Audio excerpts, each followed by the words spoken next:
அஸ்கலானி சாயர் அவர்கள் கிராத்தோதி ஆரம்பித்து வைப்பார்கள்.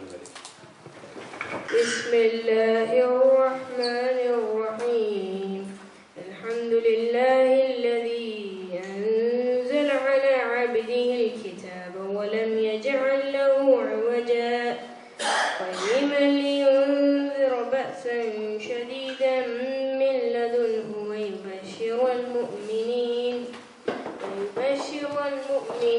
الذين يعملون الصالحات أن لهم أجرا حسنا ماكثين فيه أبدا وينذر الذين قالوا اتخذ الله ولدا ما لهم به.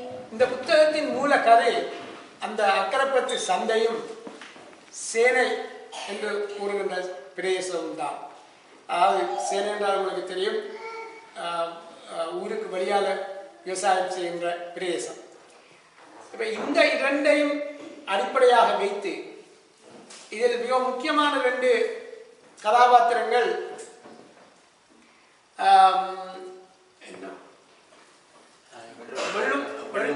வெள்ளும்மாவும் குரட்டுக்காக்காவும் இப்படியான நமது ஊர் வழக்கமாக இருக்கின்ற பெயர்களை கொண்டு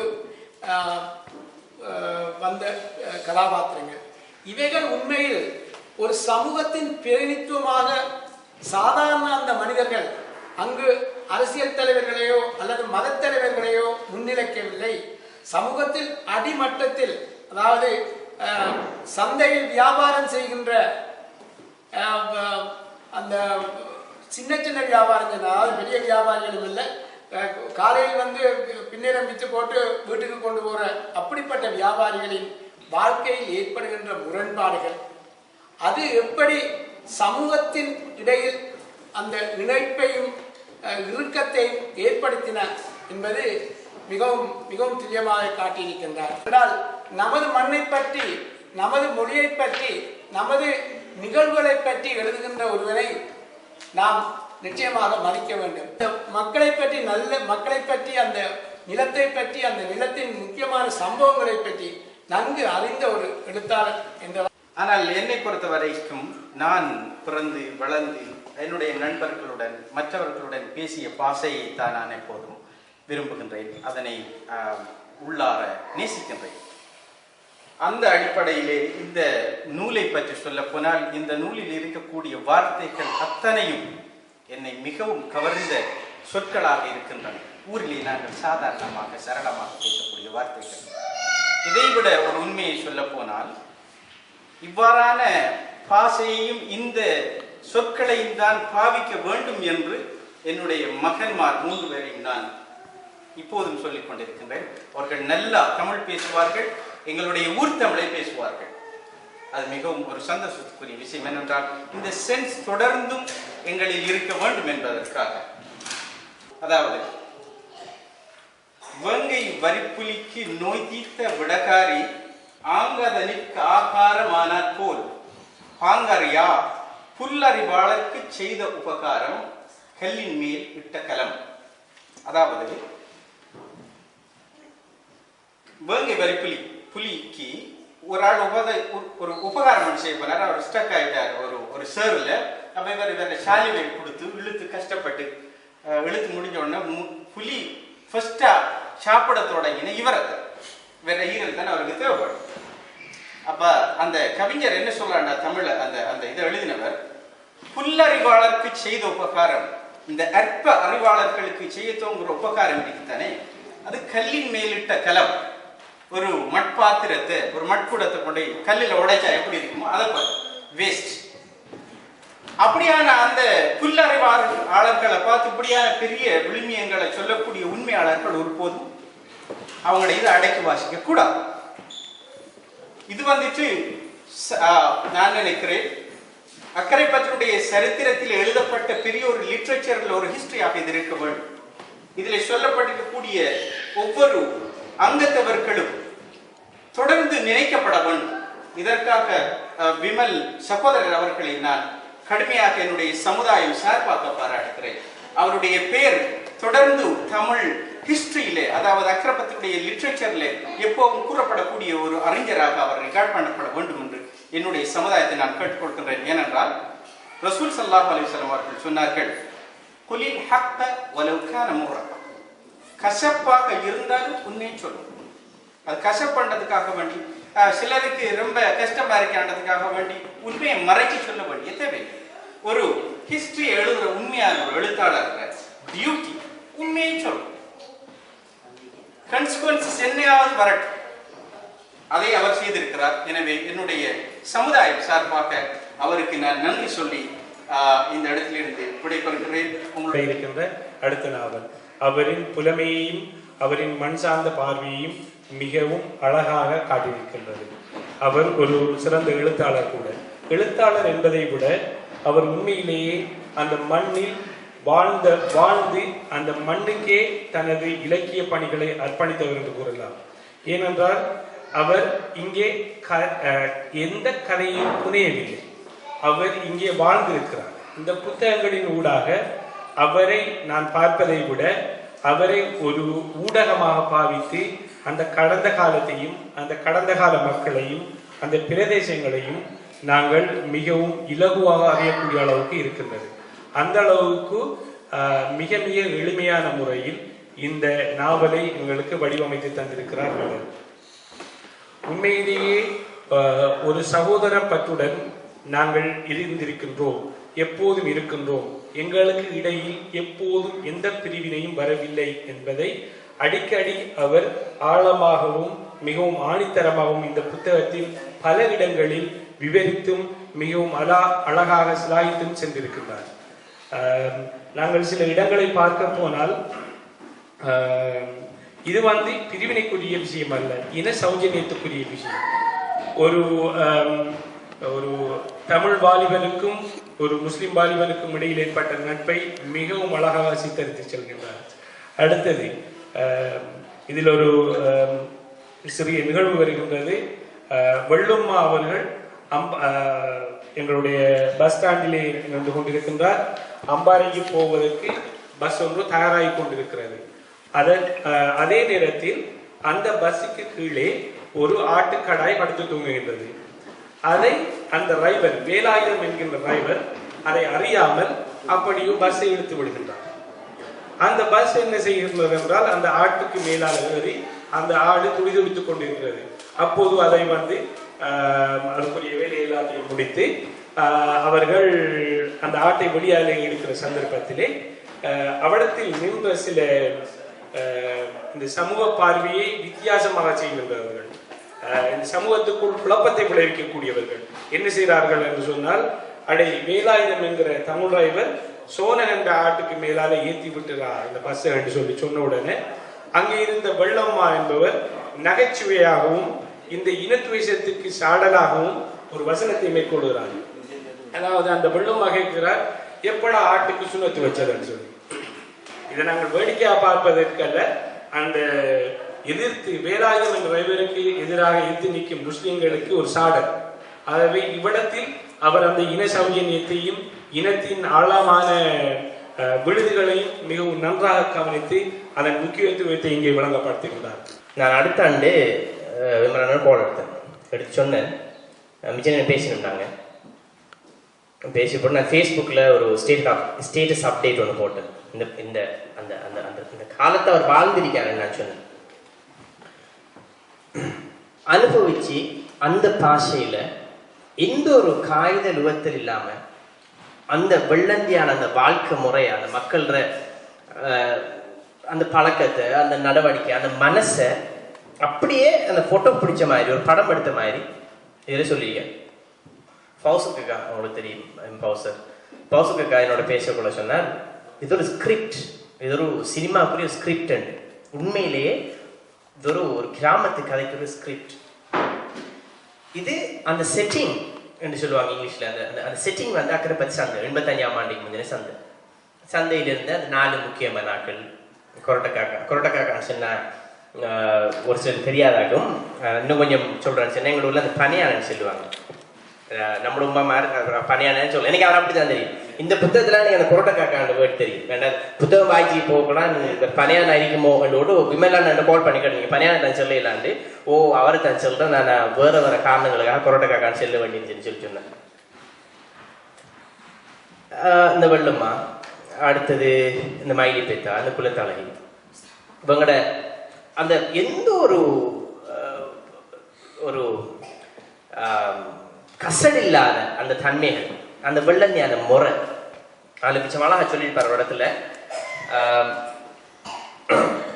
அந்த குலத்தழகிற மாப்பிள்ளை வந்து இவக்கு வேணா அந்த படப்பிசாசன்னு சொல்லுவாங்க. படம்னா பேய், படத்துக்கு போகணும். அந்த வசந்த மாளிகை படத்தை விட அந்த வாய்ந்த மாளிகைன்னு சொல்லி சொல்ற மாதிரி அப்படியே எழுதிக்காரு. வாய்ந்த மாளிகைன்னு எழுதிக்காருங்க இந்த புத்தகத்துல வசந்த மாளிகை படத்தை. அப்ப இந்த கிராமத்து அந்த ஏழைகின்ற குணத்தை, அந்த நேர்மையை, அவங்களோட அந்த இயற்கையான தன்மையை இந்த புத்தகம் அழகா சொல்லி ஏற்பாடு செய்திருக்க நன்றியை தெரிவிச்சு விமலன் பர்சனலா திரும்ப என்ற நன்றியை இந்த அந்த காலங்களுக்கு கொண்டு போனதுக்கு இப்படி அழகாக இதை சொல்லி இதை எங்களுக்கு தந்து இப்படி ஒரு படைப்பை தந்த உங்களுக்கு நான் மனசார நன்றியை தெரிவிச்சுக்கொண்டேன். என்று சொல்றது முஸ்லீம் என்று சொல்றது இல்லை. தமிழராக இருந்தாலும் சரி, முஸ்லீம்களாக இருந்தாலும் சரி, பெரிய ஒரு கருத்து பிழையின் மீது நாம தொடர்ந்து நின்று கொண்டே இருக்கிறோம். இந்தியாவில் இருக்கிற அத்தனை முஸ்லீம்கள்ட்ட கேட்டாலும் நீங்க தமிழரான்னு கேட்டா ஓ நாங்க தமிழர்தான் சொல்லுவோம். இலங்கையில் இருக்கிற அவ்வளவு முஸ்லீம்கள்ட்டையும் நீங்க தமிழரான்னு கேட்டா இல்லை நாங்க முஸ்லீம்னு சொல்லலாம். ரெண்டுக்கும் டிஃப்ரெண்டான வியூ இருக்கு. நான் தமிழர் என்று சொல்றதுல எனக்கு ஒரு போதும் களங்கம் இருந்ததில்லைன்னு சொன்னா நான் தமிழை பேசுறேன். என் தாய்மொழி தமிழ், நான் சிந்திக்கிறது தமிழ். நான் இந்த யூகேக்கு வந்தால் ஒருத்தர் ஆங்கிலத்தில் என்னோட பேசும்போது நான் 3 வேலையை செய்ய வேண்டியது. முதலாவது அவர் சொல்லுகிற ஆங்கிலத்தை நான் வாங்கி தமிழில் டிரான்ஸ்லேட் பண்ணணும் முழு. ரெண்டாவது அதுக்குரிய பதிலை தமிழில் தான் நான் சிந்திச்சு எடுக்கிறேன். மூன்றாவது அவருக்கு ஆன்சர் பண்ணுவதற்கு அந்த தமிழை நான் ஆங்கிலப்படுத்தி சொல்லணும். இந்த புத்தகம் 20 வருஷம் அவரால் கரியர் பண்ணியிருக்கேன் என்று சொன்னால் தமிழரும் முஸ்லீம்களும் நான் தமிழன் முஸ்லீம்ங்கிற பிளவுக்கு அப்பால மனரீதியாக ஒன்றுபட்டிருந்தேன்.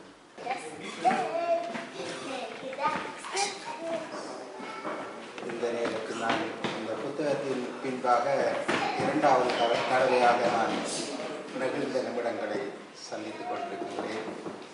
ஒன்று கடந்த வருடம் அட்டாளச்சேனையில் நடந்த இந்த புத்தக வெளியீட்டு விழாவில் அங்கு எனக்கு ஏற்பட்ட அனுபவம். அடுத்ததாக இன்று நீங்கள்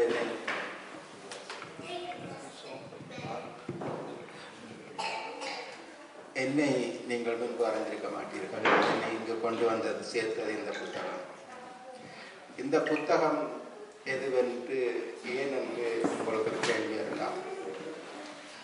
எனது பாட்டனார் முஸ்லிம்களோடு நல்ல சிநேகிதமாம் என்று எனது தந்தையார் சொல்கிறார். எனது தந்தையார் முஸ்லிம்களோடு நல்ல சிநேகிதமாக இருந்தார்கள் என் தந்தையார் சொல்கிறார். ஆனால் அது எதற்கு எந்த ஆதாரமும் அவர்கள் விட்டு வைத்து போகவில்லை. நான் இஸ்லாமியர்களோடு நல்ல சிநேகிதமாக இருந்தேன். அதை எனக்கு பின்பாக வருகின்ற எனது சந்ததிக்கு நான் தெரியப்படுத்த வேண்டும். அதற்குரிய ஆதாரம் தான் இந்த புத்தகம். இந்த கதையை நான் எங்கும் தேடி செல்லவில்லை. இது எனது அனுபவ வாயிலாக வந்து நான் கண்கூடாக கண்ட கதை. நான் எனது வாலிப வயதிலே எனது சிநேகிதர்கள் ஃபுட்பால் ஃபாரூக், யசின், கராட்டி, பாயிஸ், தாவூத், இப்படி நிறைய பேராக அவர்களுடனாக வாழ்ந்த வாழ்வுதான் இந்த புத்தகம்.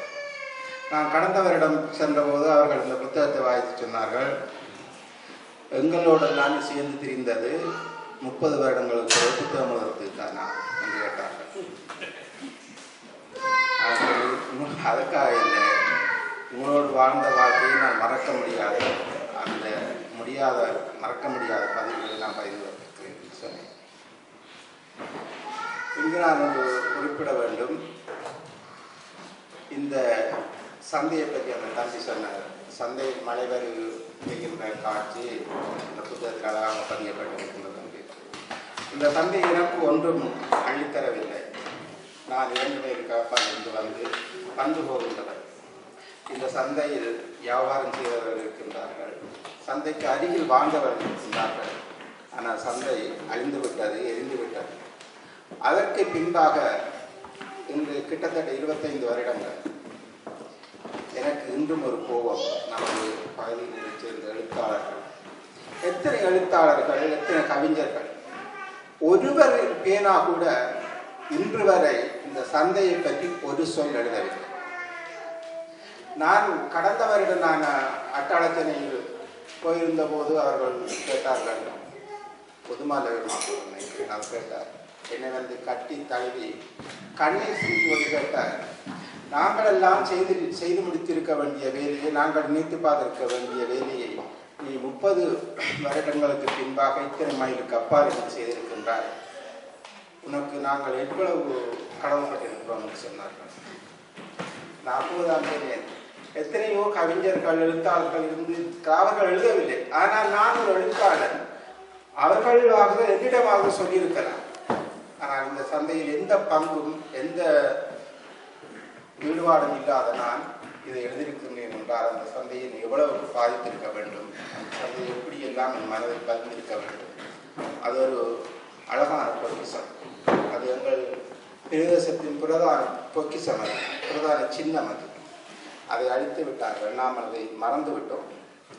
முறைப்படி பார்த்தால் நாம் இறந்த நம் தந்தை தாயை நினைத்து பார்க்கின்றோம். ஒவ்வொரு வருடம் போன வருடம் இந்த நேரத்தில் தனது தந்தை இறந்தார், தாய் இறந்தார் என்று பார்க்கின்றோம். ஆனால் ஒவ்வொரு வருடமும் இந்த சந்தையை நினைத்து அதன் நினைவாக நாங்கள் ஏதாவது செய்ய வேண்டும் என்பதை நாங்கள் மறந்து விட்டோம். அது மறக்கக்கூடிய சந்தை அல்ல. அப்படி ஒரு அழகான நிகழ்வுகளை எனக்கு தந்திருக்கின்ற அந்த சந்தை. இது அவர் புதுமாலை முன்னு சொல்லுகின்றேன்.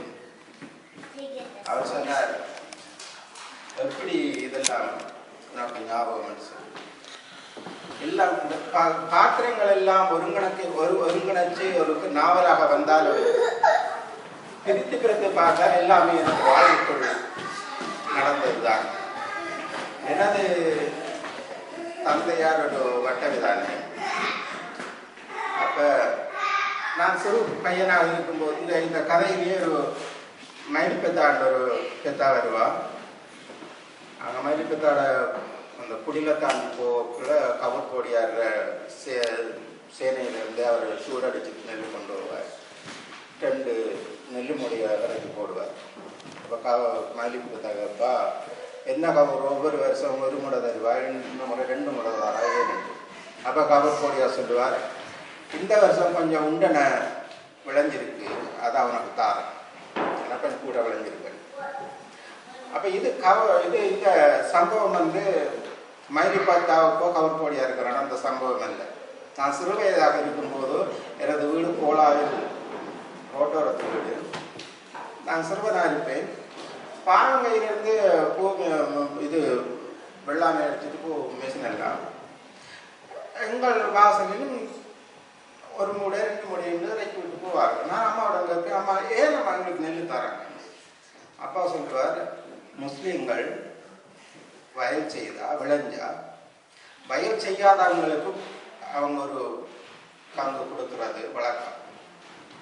அந்த எனது வாழ்க்கையில் நடந்த பதிவு தான் எங்கள் பள்ளிப்பத்தாக்கு கவக்கூடியா நெல் கொடுத்தது. அந்த விவரங்கள் தெரிவிக்கவில்லை. அது மாதிரி இதில் குரட்டக்காக்கா, வெள்ளுமா வேறு யாரும் இல்லை. வெள்ளுமா பாய்வித்து வருவாங்களே ஊரில், அவரோட மடியில் வளர்ந்துருக்குறேன். அங்கே நீங்கள் உங்களோட தொப்பியும் உட்காடும் தான் முஸ்லீமான உங்களை பிரித்து பார்த்து காட்டினே தவிர நாங்கள் அப்படி நான் பிரித்து காட்டியிருக்கேன். எங்களை பொருளும் சார்பையும் தான் எங்களை பிரித்து காட்டினது. நாங்கள் ஒன்றாத்தான் வாழ்ந்துறாங்க. அந்த தம்பி சொன்னார், நசருக்குன்னு சொன்னார், இந்த தம்பி சொன்னார், இந்த சொல்லிகள் எவ்வளோ கஷ்டப்பட்டு எடுத்திருக்கிறாருன்னு சொல்லி. அது அதே மாதிரி நசுருதீன் சொன்னார் இந்த வார்த்தைகள். நான் இந்த புத்தகம் சாதாரண மொழியில் தான் எழுதி கொண்டு போகிறேன். நான் 30 பக்கங்கள் எழுதி கொண்டு பேச்சு மொழியில் எழுதி கொண்டு போயிருப்பேன். எனக்கு கதை ஓடுதில்லை, அந்த கதை வருவதில்லை. ஆனால் கதை இருக்கு. அந்த சந்தையை கொண்டு வர வேணும், அந்த சேனையை கொண்டு வர வேணும். இந்த சந்தையை நான் எரிஞ்ச சந்தையை நான் திரும்ப கொண்டு இந்த பேப்பரில் காட்ட வேணும்னு ஒரு ஆதங்கம் எனக்கு இருக்குது. சாதாரண மொழியில் எழுதி கொண்டு போகிறேன், வருவதில்லை. மூடி வச்சுட்டேன். திரும்ப பேச்சு வழக்கு மொழியில் எழுதி கொண்டு போகிறேன், வருது. இருந்தாலும் 30 வருஷமாக லண்டனில் வாழ்கிறேன். எனக்கு சில சொல்லுகள் மறந்து விட்டது. ஒவ்வொரு சொல்லுக்கும் நான் டெலிஃபோன் காசு செலவழித்து, ஒவ்வொரு சொல்லுக்கும் நான் செலவழிச்சிருக்கிறேன். நான் கடைசியாக அந்த கதை எழுதி கொண்டு போகும்போது ஒரு சொல்லு அங்கேயும் தேடினா அங்கேயும் கிடைக்குது இல்லை. அப்போ நான் அக்கா கிட்ட கேட்டால் அக்காவும் கிடைக்குது, ஒருத்தரும் கிடைக்குது இல்லை. வந்து நான் எனது நண்பன் அவசாரி, அவங்களுக்கு எல்லாரும் தெரியும் நினைக்கிறேன். அவசாரியோட மாமா ஜெசிமிட பாப்பான்னு நினைக்கிறேன், உங்களுக்கு தெரியும். அவருக்கு போகணும்னு நினைக்கிறேன். இந்த சேனையில் ஒரு கிளி விரட்டுறதுக்கு என்ன சொல்றது? அப்போ அவர் தான் சொன்னார் சகடை.